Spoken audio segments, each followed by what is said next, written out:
Hello সবাইকে, আজ আমি বানাবো ভেজিটেবল পকোড়া। এটা খেতে খুবই সুস্বাদু হয়। তো এর জন্য যা যা লাগবে সেটা বলে দেব। লাগবে গ্রেট করা আলু, কিছুটা সেদ্ধ করা আলু, গাজর, ধনেপাতা কুচি, পেঁয়াজ কুচি, কাঁচামরিচ কুচি, আদা কুচি, সাথে কিছু অল্প পরিমাণে ক্যাপসিকাম আমি দিয়েছিলাম, আপনারা চাইলে নাও দিতে পারেন।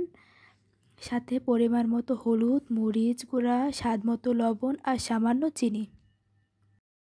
এরপর আমি সব উপকরণ একসঙ্গে দিয়ে ভালো করে মেখে নিচ্ছি। সব উপকরণ খুব ভালো করে মেখে নিতে হবে।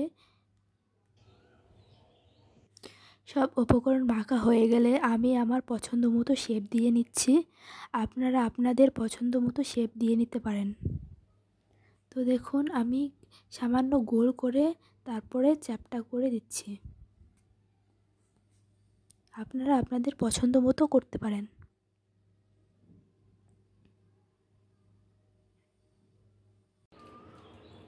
তো এইদিকে দেখেন আমার সবগুলো রেডি হয়ে গেছে। এবার আমি ভাজার জন্য ব্যাটারটা রেডি করে নিব। তো ব্যাটারের জন্য আমি নিয়ে নিচ্ছি কর্নফ্লাওয়ার, তার মধ্যে লবণ, হলুদ পরিমাণ মতো দিয়ে দিতে হবে, তারপরে একটু মেখে নিতে হবে। তারপরে পরিমাণ মতো পানি দিয়ে দিতে হবে, অল্প অল্প করে দিবেন যেন ব্যাটারটা বেশি পাতলা না হয়ে যায়।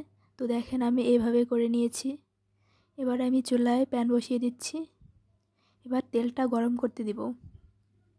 তেল গরম হয়ে গেলে তার মধ্যে আমি ভেজে নিব সবগুলো পকোড়া।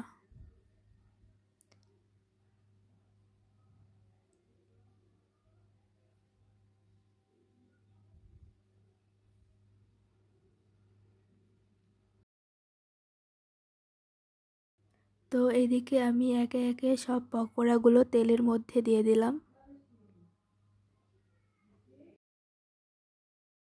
অল্প আঁচে সবগুলো পকোড়া আমি ভেজে নিচ্ছি। তো এক পিঠ ভাজা হয়ে গেলে আমি পকোড়াগুলো উল্টে দিচ্ছি।